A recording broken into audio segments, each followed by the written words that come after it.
to my dashboard where I'm choosing actions. If you go to, this assumes you're already signed in, you already have a dashboard, and you now want to click learning more about sustainable fashion. So I go to manage actions. There are 7 to 9 categories depending on what path you took to get into Drawdown EcoChallenge. Under industry, one of your choices is, where did it go? Here we go. Learn about sustainable fashion. So I am going, because I want to get credit for taking this one-time action, I'm going to select, and I'm going to say, Lenna is going to take me through 45 minutes of awesome education, learning about sustainable fashion. So now I have selected it. It's been added to my list of actions I can take. And I'm going to go back to my dashboard.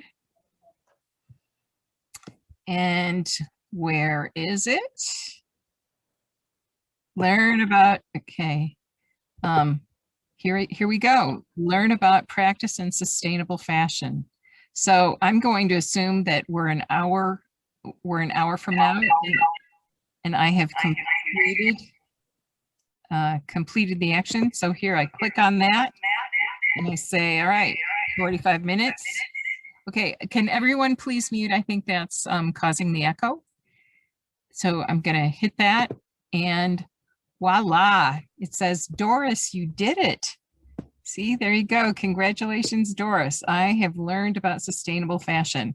Now, what did that just do? Well, this is something everyone also has access to as a member of the Drawdown EcoChallenge. You can go to your dashboard page, select impacts. You can look for the organization that we are all within. And we have completed almost 3,400 actions. Our goal is 10,000. And this one that we're doing right now falls into the category of the number of minutes spent learning. So I have just added, and you will all add, 45 to 60 minutes spent learning after you learn about sustainable fashions. And same thing for learning about solutionary rail, although that would be under a different category. And just so you can see the impact that our entire organization has had, we have eliminated over 1,800 pounds of CO2. We have contacted 79 public officials or leaders about drawdown solutions. And, if we follow up on solutionary rail, then and put in the number of officials we have contacted, then, this number will increase even more, and our number of actions will increase, and we will be at 10,000 before the end of June. Yay. Okay, so I'm going to stop share. I'm going to, Lenna, you should have screen share capability.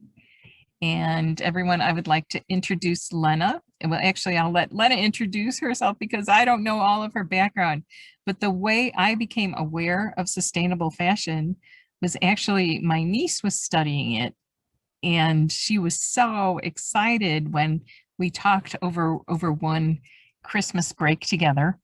And I realized what a big deal it is.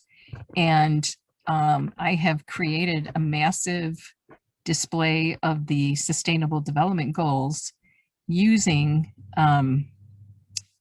fabric diverted from the waste stream. So that's my contribution to sustainable fashion and greater awareness of reuse of materials. And with that, let me turn it over to Lenna. And thank you so much for joining us. And one last thing for Bill, and I guess it looks like he's gone, but Gary, please let Bill know that as an appreciation from UU Ministry for Earth, I will be sending him a Sustainable Development Goal pin along with yourself. And that will be a present for Lenna as well. So welcome, Lenna. Hi, everybody. Thank you so much for asking me to speak at this event, Doris. And it's nice to see everybody here. I actually do have a little bit of, I have some parallels with the previous presentation on railways, just with my advocacy on infrastructure developments for a green economy in the future. So my name is Lenna Georgiadis, and I am a senior at SUNY New Paltz. I am a double major in international relations and Asian studies. And I began to learn about sustainable fashion very quickly through my internship with the Unitarian Universalists Office at the United Nations. I was a climate justice intern, and it just kind of flowed with me, this sustainable fashion initiative, and I started to become very interested in the future of the sustainable fashion industry and how it should be invested in more. So my background with sustainable fashion, you know, as a child, obviously, I did some individual actions like creating your own Halloween costume and, you know, making your own clothes and embroidering. And that's what we hear a lot about when we think about sustainable fashion. And that is a very great way to incorporate more sustainable fashion into your lifestyle. But when I started working for the Unitarian Universalists Office at the United Nations as an intern, I started to learn more about thinking globally and how to make a global impact within the sustainable fashion industry. So for the Unitarian Universalist Office at the United Nations, I helped co-organize a sustainable fashion show with the United Nations Department of Global Communications. And that gave me the opportunity to learn so much about sustainable fashion. I was working with the designers that were physically making and designing clothes that were not just cognizant of clothes that look aesthetically beautiful, but also clothing that has ensured that the people making it have been paid fair wages and that they aren't being exploited and that the clothes is good for the environment and good for the planet. And it was such a great opportunity to be able to see clothes and a lot of traditional clothing practices being revived through sustainable fashion. It was very beautiful to see all these different people and designers putting forth their ideas and turning it into a fashion show. So that was really exciting. And there was also a panel, and I will be linking all of these events. I will put them down as resources that everyone can look at just to learn more about sustainable fashion.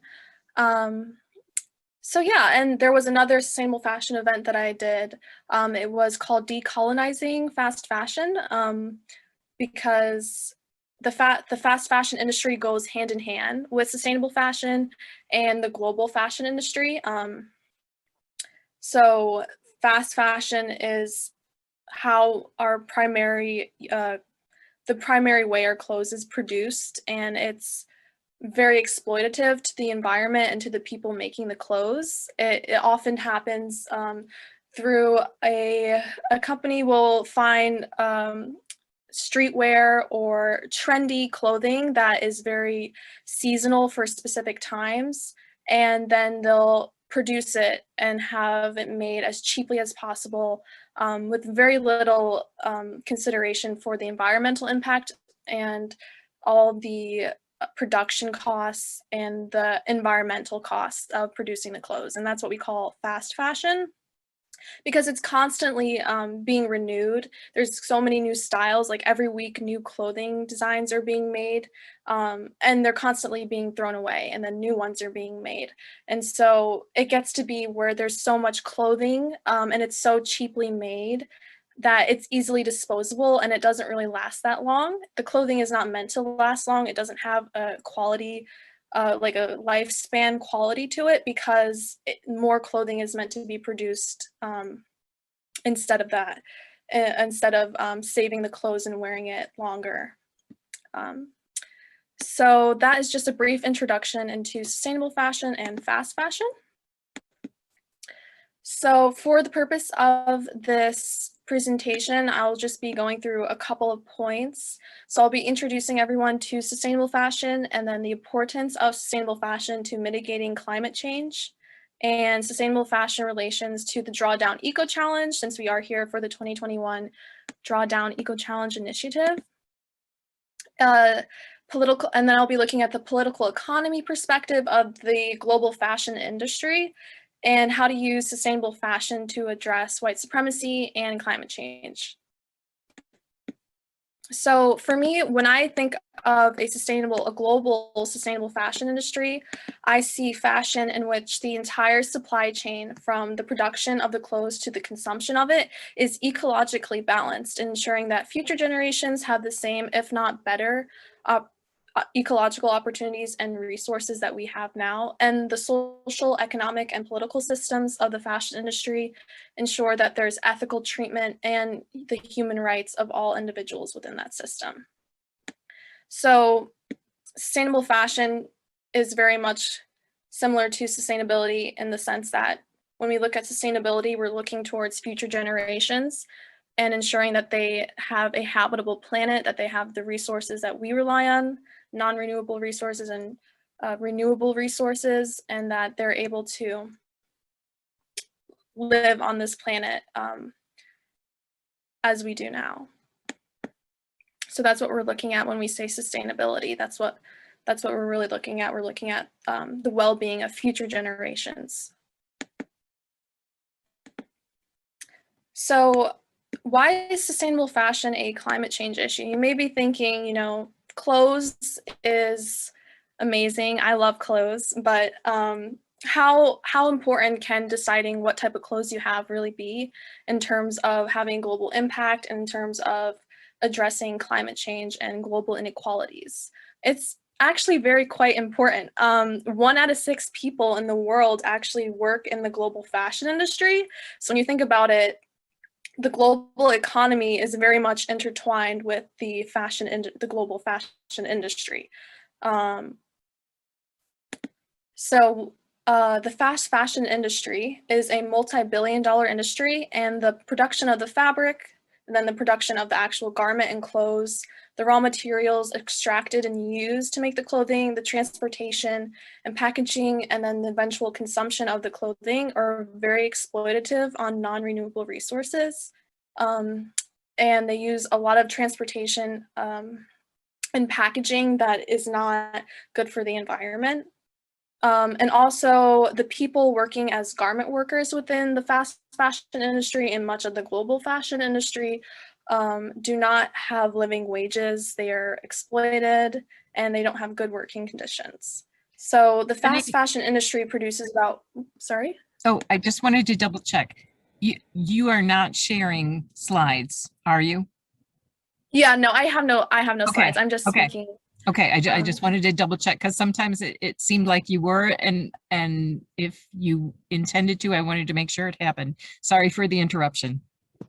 Oh, no worries. Yeah, I was thinking about having slides, but I think it's just I've been through a lot of presentations with slides lately, so I thought maybe I just speak more of like a conversation-based dialogue, which reminds me. You are perfect. You are perfect. No worries. Oh yeah. Feel free to talk in the chat box too. I want this to be very interactive, and I want it to feel more like conversational versus me lecturing people. Hopefully, it doesn't sound like I'm lecturing everybody. So the CO2 emissions from the fast fashion industry. 1.2 billion tons of CO2 are produced from the fashion industry. So when we think about a future in which we are lowering CO2 emissions and hopefully to a point where we aren't producing any greenhouse gases and CO2 emissions, if that's still possible, we have to address the fashion industry. We can't get to our goals of climate change mitigation without acknowledging that the fashion industry and the primary way that our clothes is being made is actually perpetuating climate change. So within the fast fashion industry, a lot of the clothes actually ends up in landfills and never actually gets worn, just because so much clothes is being produced, and there's more clothes being produced than there are people in the world. And with that, there's about 60% of clothes being thrown in landfills every year after the production of the clothing itself.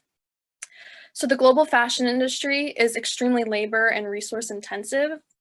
And it's also a pillar to the global economy.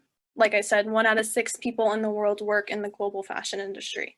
So it's important. Fashion, the global fashion industry, the clothes that you decide to buy, that you decide to wear is extremely, extremely important just within the global economy and as a part of how countries interact with each other and trade and produce clothing. So that's one aspect of how clothing is important.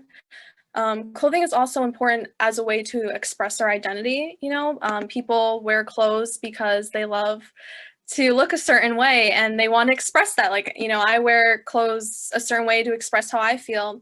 And when we look at ways in which people try to be eco-conscious and how they try to be more cognizant of the environment and more eco-friendly, a lot of people are less likely to pursue sustainable fashion versus maybe cutting back on driving or producing CO2 emissions from eating meat.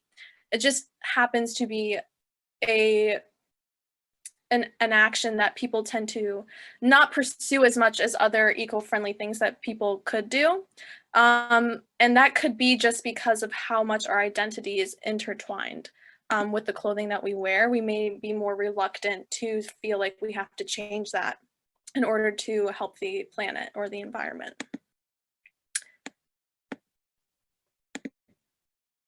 So in terms of the Drawdown EcoChallenge, there are various activities or initiatives within the challenge. I believe this sustainable fashion is actually within the industry initiative. And there are various other initiatives of the Drawdown EcoChallenge that this category can align with as well. For instance, the food, agriculture, and land use category, specifically land use, the industrial farming practices to produce fabric within the fashion industry or the fast fashion industry contribute to environmental degradation. If we look at the natural fibers like cotton primarily used in clothing production, the fertilizers and excessive need for water and pesticides that are used in just the cotton production to make clothing is extremely unsustainable, and it uses land that causes a loss of biodiversity. So we're at a loss there as it is just within making or producing the plants just to make clothing, like a pair of pants, a pair of shirt. We are already using an excessive amount of water to produce these materials, and we're using pesticides and chemicals that often get introduced into waterways and become pollutants. So in terms of the health and educational aspect of how fast fashion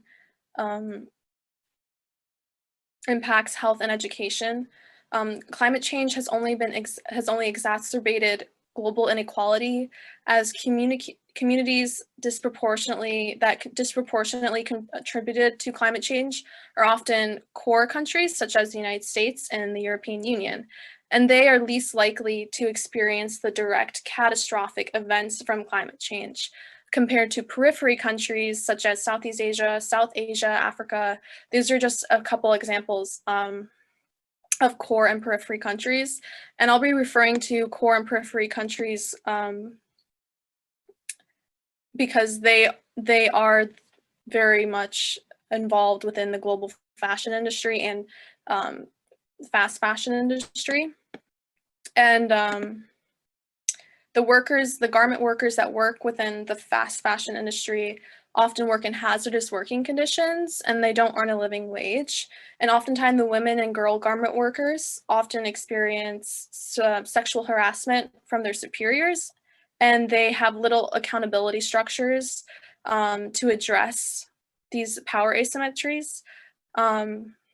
So clearly there's going to be physical and mental health problems that are going to arise just within the working environment of people that are working within the garment sector of the fashion industry.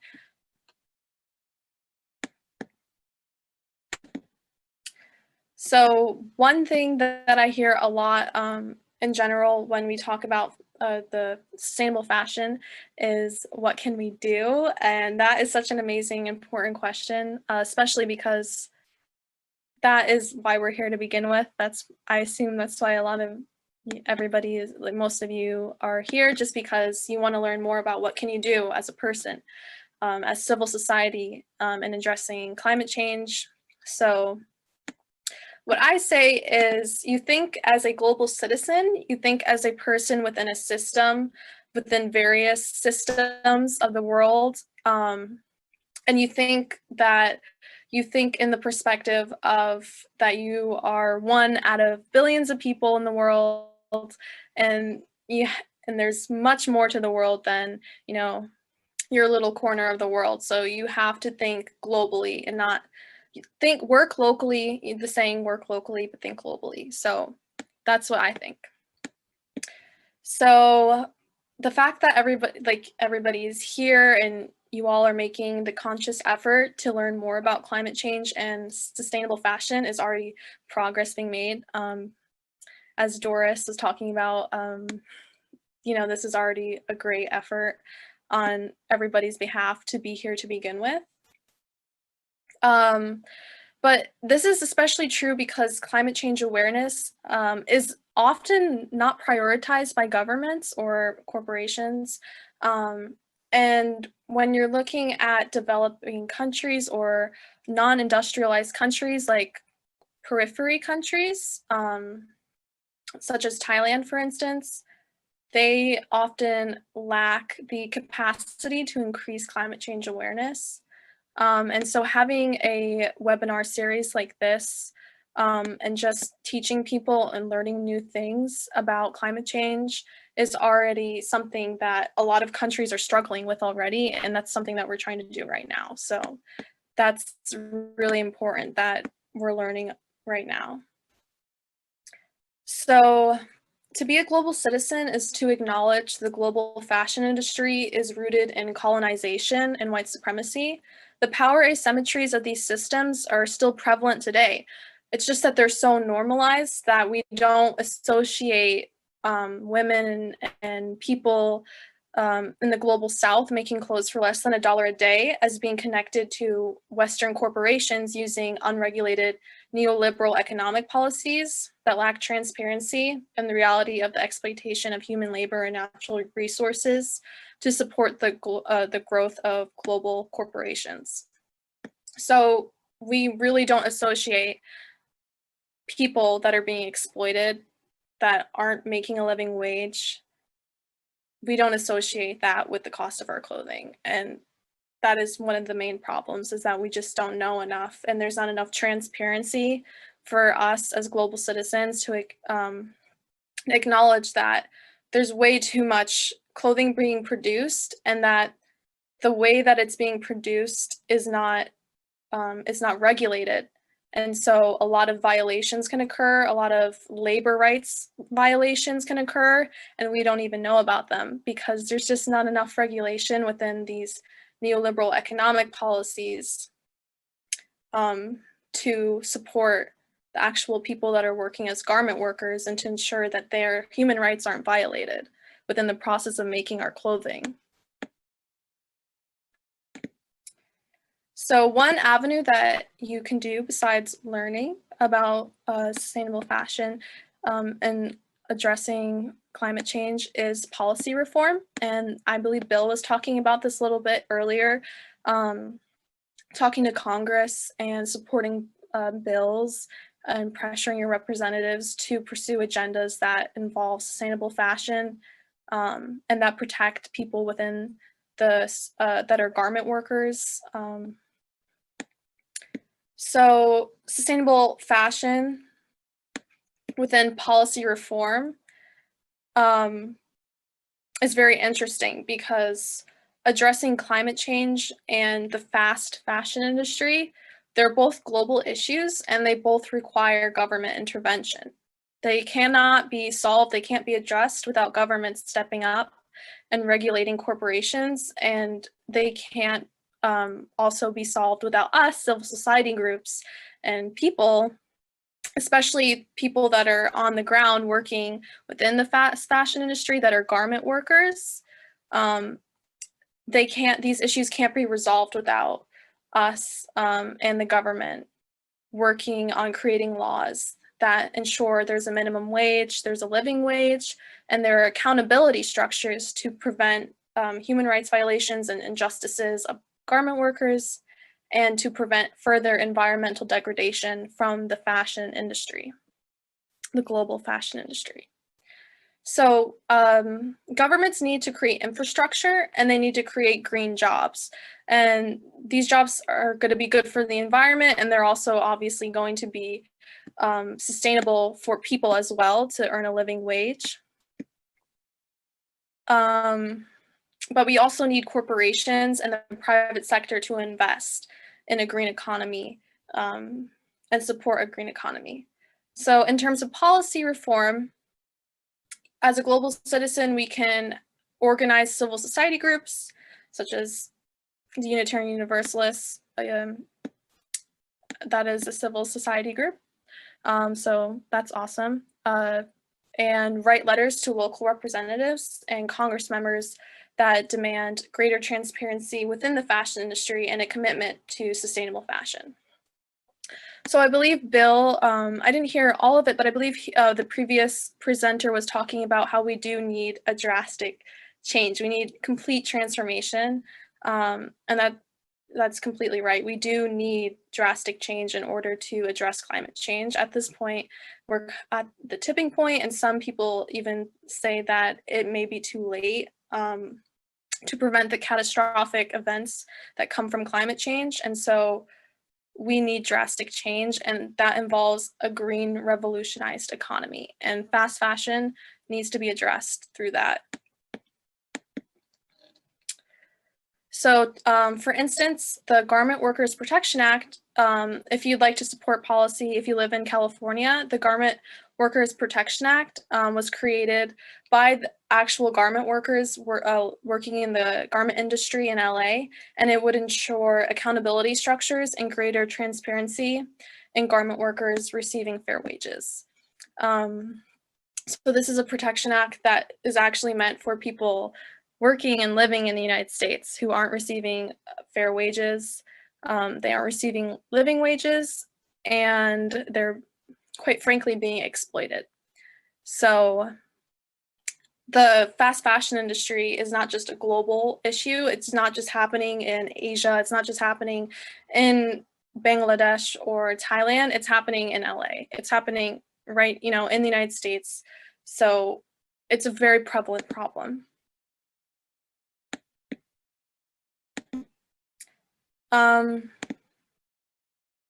So I talked about how everybody as global citizens can learn more about climate change. They can create grassroots organizations to address sustainable fashion and promote a sustainable fashion agenda. And in terms of, what we can do within our own lifestyle and how we can incorporate sustainable fashion within our lifestyle, there are a couple things that are very, very helpful to promoting sustainable fashion, which most importantly is buying less clothing. That's one of the things that is often pushed by sustainable fashion activists, is to not impulse buy, in terms of, there's constantly being new trends pushed out. If you don't necessarily need the clothes, maybe you, instead of buying a new clothing piece, you can repair clothing that you already have, or you can do a clothing swap within your community and exchange clothing or thrift and buy clothing that has already been used. And another way that you can also help in the sustainable fashion movement is shopping locally. Shopping locally is important because you're cutting down on the transportation costs of moving clothing that's most likely being produced in a country in Asia or Latin America to a country or to core countries like the United States. You're already cutting that cost and the CO2 emissions from transporting the clothing across the sea. And shopping locally is a way to promote sustainable fashion through that.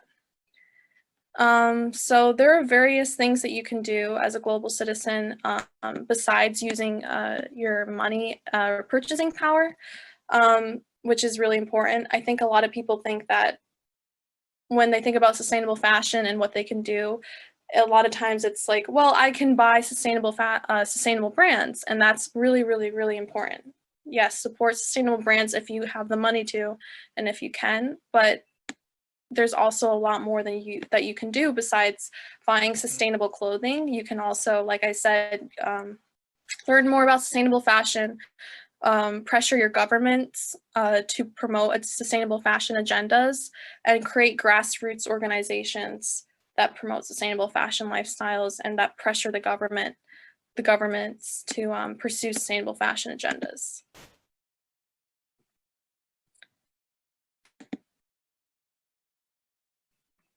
So I would argue that we can achieve climate change mitigation and adaptation measures of lowering carbon dioxide emissions without addressing the global inequalities, specifically the human rights violations of garment workers and the unsustainable practices within our global fashion industry. And it's up to us as global citizens to prioritize the ability of future generations to have a habitable planet over the ability of governments and corporations to delay action in addressing climate change when they are the ones that have the most capacity to preventing climate change. We need a movement from the bottom up that ensures that the voices of garment workers and civil society are being prioritized, and we can do this through learning more about the political economy of the global fashion industry and using our power as global citizens and working with governments. So yeah, that was my conclusion. I would be more than happy to take any questions or comments from anyone. If anyone's interested in the political economy of the global fashion industry.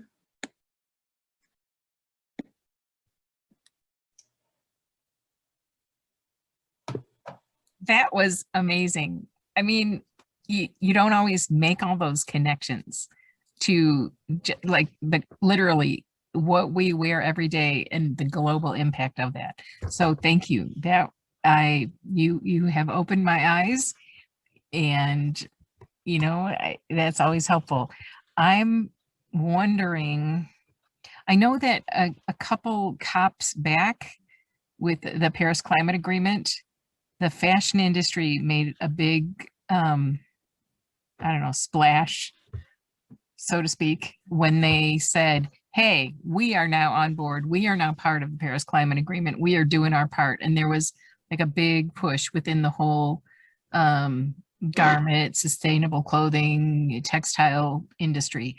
Can you speak to that a little bit? I just know it happened, but I don't know a lot about it. Yeah, that's a really great comment. That brings up a topic that I forgot to bring up, which is greenwashing, which is when corporations and fashion brands will adopt these sustainable fashion ideas, and they'll say that we're doing this to prevent CO2 emissions when we produce this pair of jeans, and we're doing this to prevent, an excessive use of water when we make this article of clothing. But what turns out happening is that they're not actually pursuing that. And it's not actually making the impact that it needs to make, but it makes the consumer, us, feel more likely to buy their clothes. because we feel less guilty about buying their clothes. So that's a really good point to bring up. I have actually some resources that everyone can use that I will copy and paste that will actually address the issue of greenwashing. I highly encourage everyone to research and do their own personal research and look up these links, because you can use them to be a tool to actually understanding if these companies are actually fulfilling the part that they need to in addressing climate change, and if they're actually, as they say they are, if they're actually sustainable.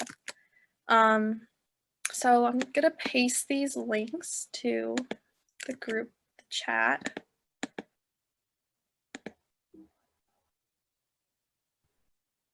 Hopefully this works.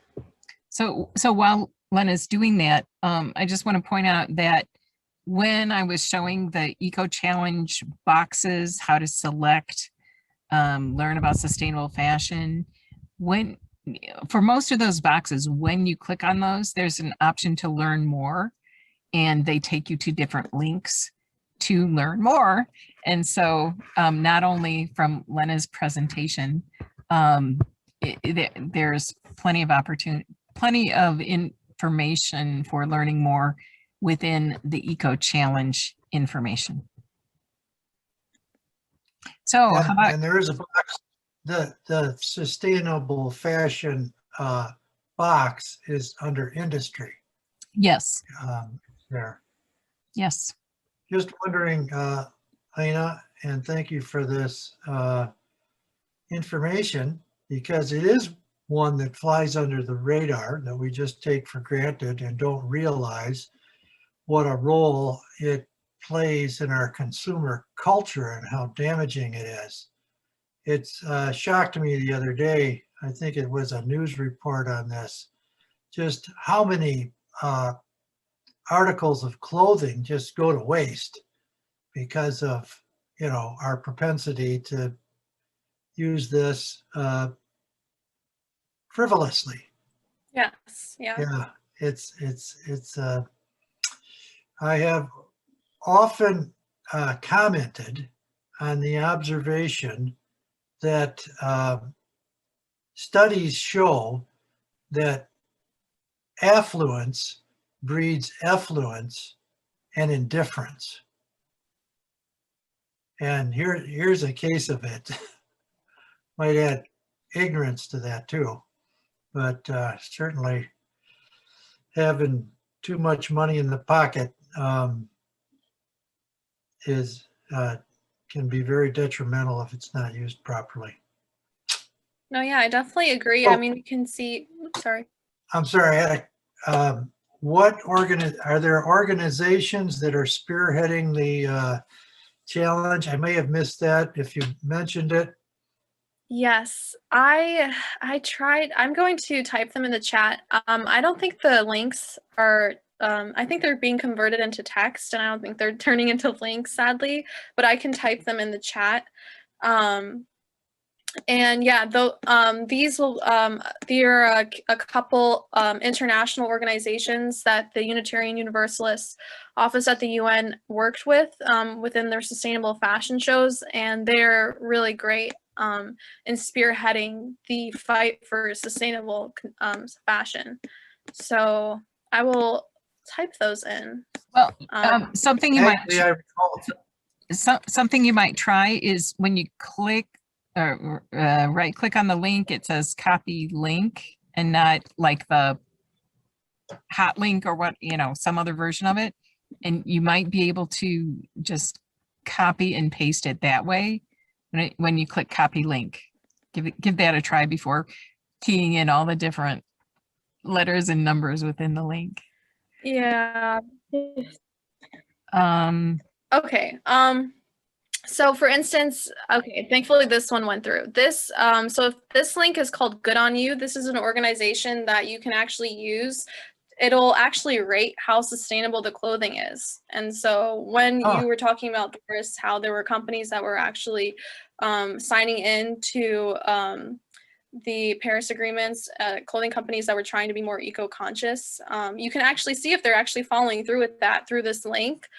It'll rate clothing on how ethically they're made, if the workers are being paid living wages, and if they're actually good for the environment. It's actually really interesting. I'm not really sure. Not all clothing brands are on it. If it's a smaller clothing brand, it might not actually be in the database, but a lot of brands are there, and I would use this just for fun, honestly, just to see if you have any, if you see like a clothing brand and you want to know if they're actually sustainable, type their name in within the, you can just type their name in within the website and you can see their rating. So that's really cool. Hey, Lenna, this is Beck Mordini. Thank you so much. This is one of my passions, is in sustainable fashion.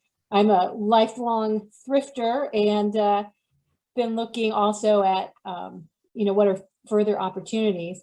I don't know if you guys have seen the video, Alex James, Slowing Down Fast Fashion. It's available on Amazon Prime. And it's a 2016 video that was really entertaining and went through a lot of the issues. And then in 2015, The True Cost. Yes. And The True Cost kind of, it talks about, they talk to a lot of these fashion brands. I think there was like Doris was talking about, that was a time something happened. Oh, it was when that factory in Bangladesh collapsed, right? And so there was this big public outcry. But then, of course, oh, gee, that was like 5 years ago, ancient history, right? But I'll put the one I liked the Alex James one better than True Cost. But if you've got friends you want to introduce to the topic, I think that's a really good one.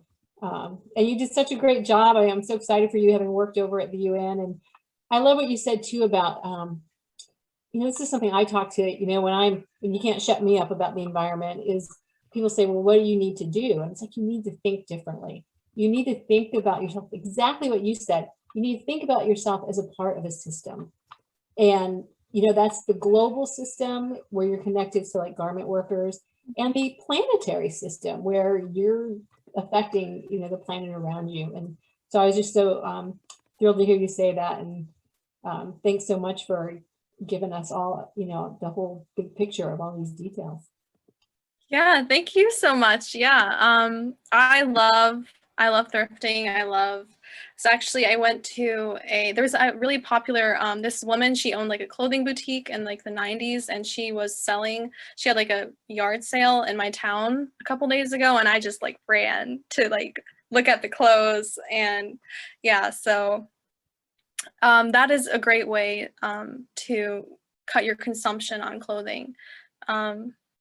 But yeah, like you said, there's so much more that we can do besides buying things. I think people think that in this box out, they have to use some other consumerism to address sustainable fashion. And there's so much more that you can do besides spending money. You can use your voice, and you can organize civil society groups like the UUA and find other ways. So yeah. Another thing we do that that fits into this that people don't think about is our church runs repair cafes. And yes, so we have, you can bring stuff in, and whoever our volunteers are, whatever they know how to do. And we're really lucky. We always have a couple women who will do like little clothing repairs, fix a zipper or a hem, or, so learning those skills, or finding, like, you wouldn't think that organizing a repair cafe is a way to impact fast fashion, right? But, it's all connected. It is, absolutely. And that's another great way, just finding a way to repair clothes. That's a great way. I do have one question. You may not be able to answer this. I mean, because maybe there's not an answer, but that 60% of waste that's pre-consumer, like what's the strategy for that? I mean, well, that's a really good question. There's just not enough recycling methods to do. There's so much surplus of clothing, that there's not enough recycling methods to make sure that it's, disposed of properly. So I think that I think in my opinion, the best way is to start producing less. And that's when slow fashion, the cousin to fast fashion, slow fashion is going to be more made. It's going to be clothing that's produced after it's ordered, instead of clothing that's just made automatically. And you just have, surpluses, too much clothing from fast fashion. Slow fashion would just mean you produce less clothing, but, there's less waste because of it. I have an on-demand model. And Yes. probably higher quality as well. Yes. Yep. In the old days, we had very few clothes, but they were of a higher quality. Mm-hmm. Yeah.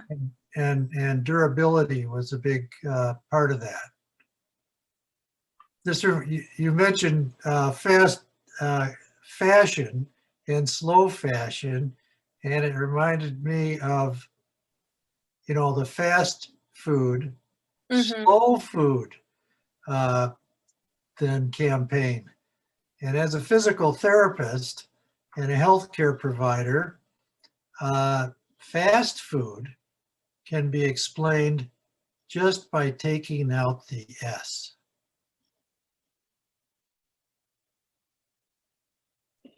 Okay, are you looking at my cookies, Tummy?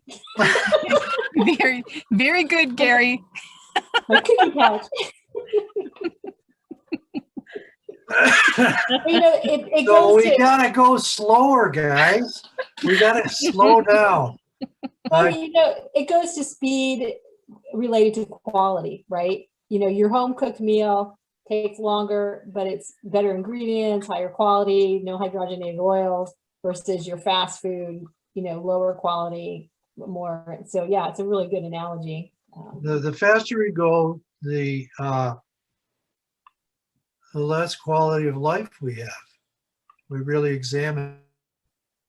And one of the things that I identified or made an analogy with early on is that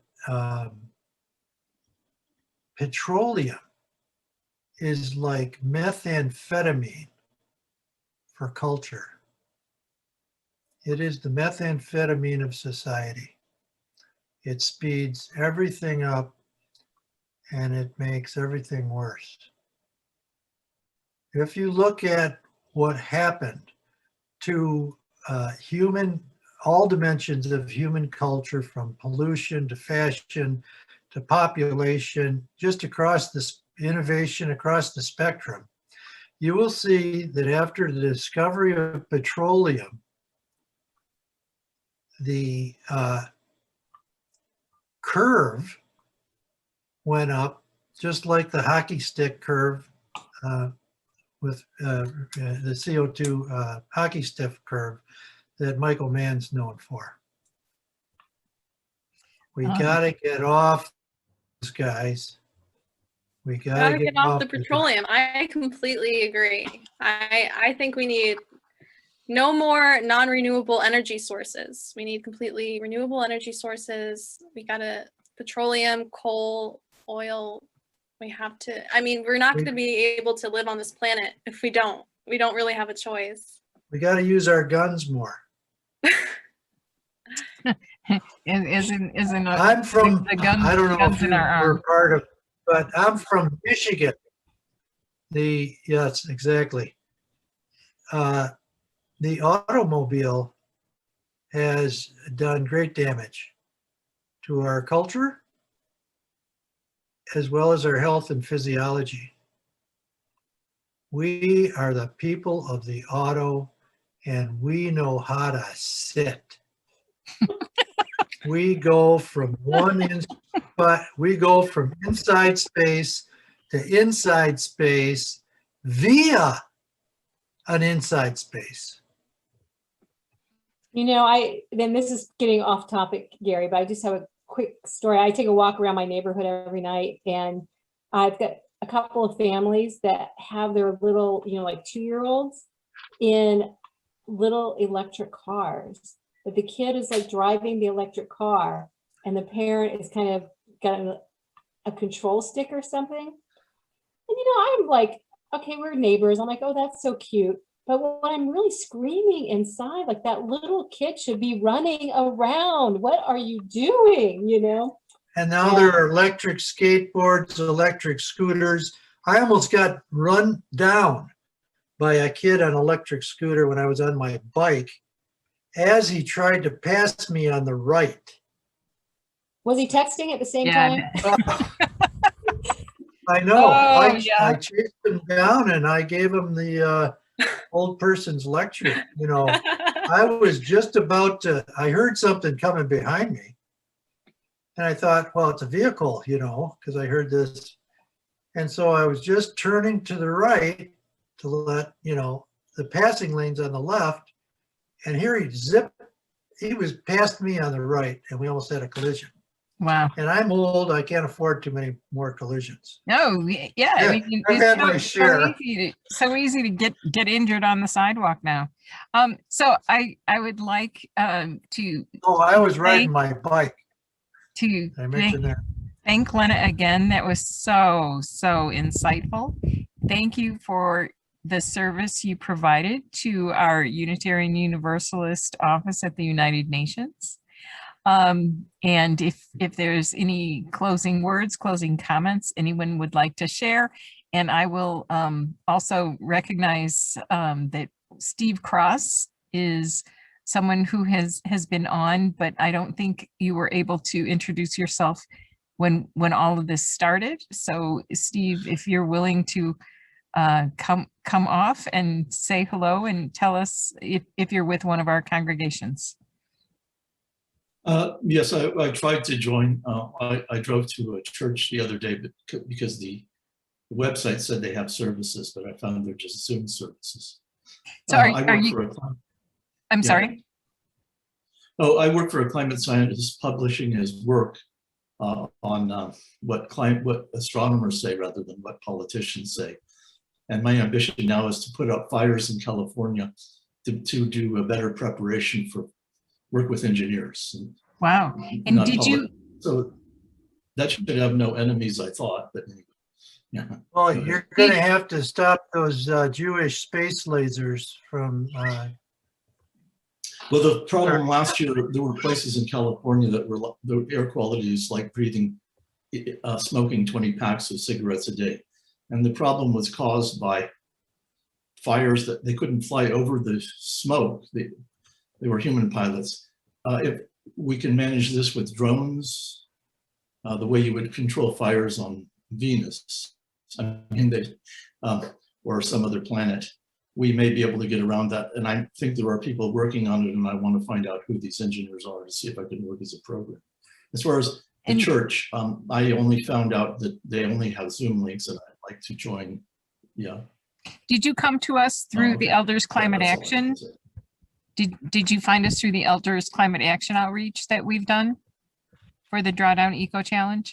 The way I got involved recently was I was involved with a Google group called Abundance Digital, where I thought these were astronomers who were on the same page. If Google doesn't want us to survive, we're history. And then I found out that Kurzweil, I call him the Pope of Google, research, was a Universalist. So I thought, I found somebody who was almost like in favor of extinction. He was defending when I said my goal was to put out fires, I didn't think that would have any enemies, but it's almost like that he started to give the standard denialist position.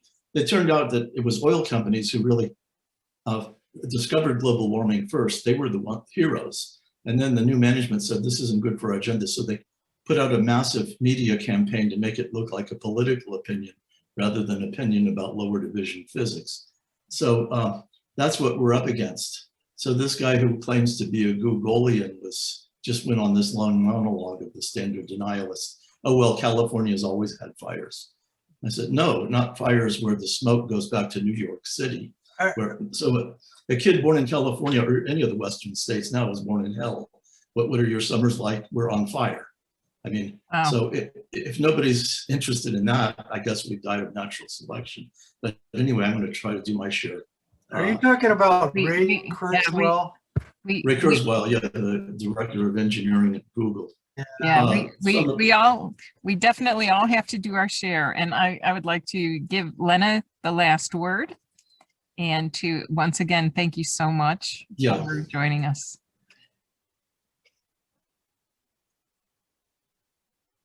Oh, okay.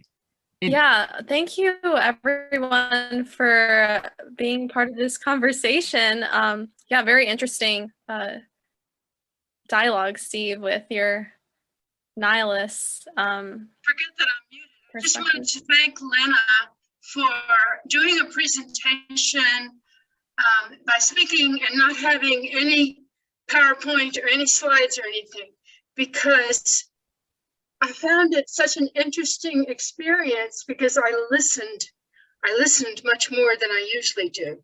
You know, I really listened to what you were saying. So that was good. Thank you. Thank you. Okay, that's good. Because I was at first I was well, I have a presentation for me to see, to know what to say, but I just been through so many lectures at school with presentations that sometimes it's just good to see the face. And sometimes we just get distracted with all these beautiful, slides and everything. And we're not really listening very closely to what's being talked about.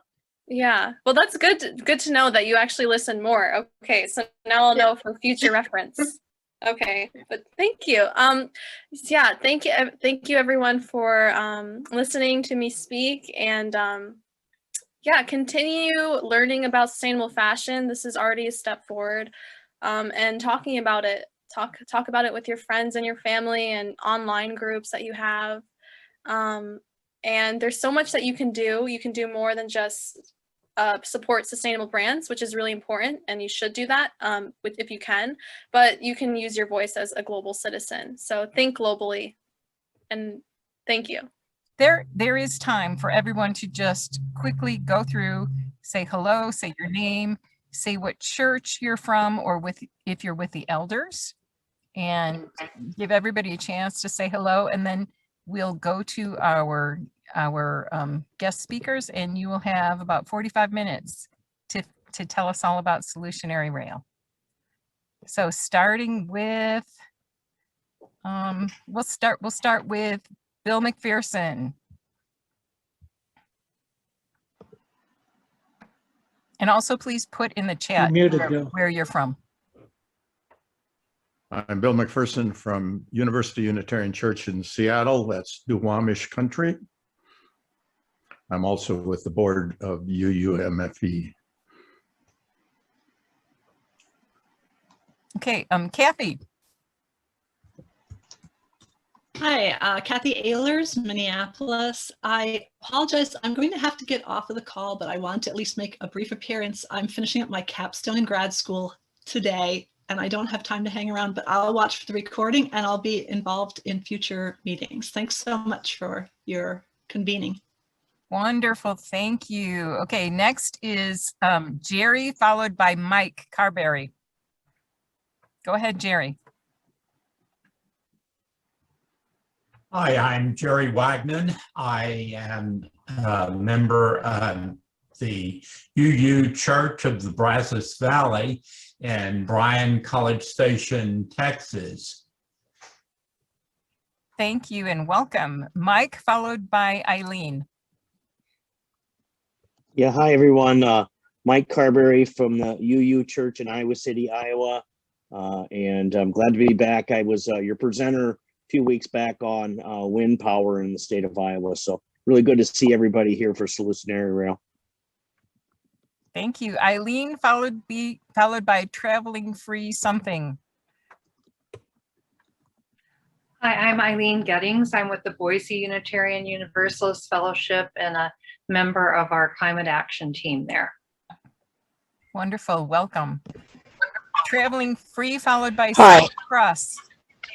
Hi. Hi, I'm Susan Singh. I'm from UUCB in Kensington, California. Awesome, welcome. Thank you. Steve, followed by Paul. Yeah, I'm in Atos. Okay, Paul, followed by Stan. Paul Ballinger at UU Central Whidbey Island, Washington State. Hey, Stan, followed by Amelia, if you're still here. I'm here. I'm still here for now, at least. I'm from First U in Portland, First Unitarian. I live nearby. Okay, Amelia, are you still on? Yeah, I'm still on. Yeah, hi everyone, Amelia with UU Ministry for Earth, comm support, and also Young Adults for Climate Justice, calling from Ann Arbor, Michigan. And also not sure if I can stay on the whole time, but good to see you. And tell us your exciting news for the fall. Oh yeah, okay. I'm going to grad school for a master's in environmental humanities at the University of Utah. So also we'll have, projects to work on related to climate. And all these great newsletters you get from UU Ministry for Earth. Amelia is Amelia's the it person. She makes all those happen. One of many. Well, and Doris does some of behind the scenes, and Bill, and a lot of folks. Yeah. Okay. Thank you. Okay, Leslie, followed by Beck.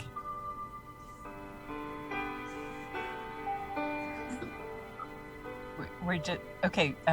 Beck, are you still with us? I am still here. I am Beck Mordini. I am at Mount Vernon Unitarian Church in Alexandria, Virginia, and been working with Doris's team on our Project Drawdown. Thank you. Leslie, and then I think that's it. I don't think I've missed anybody after Leslie.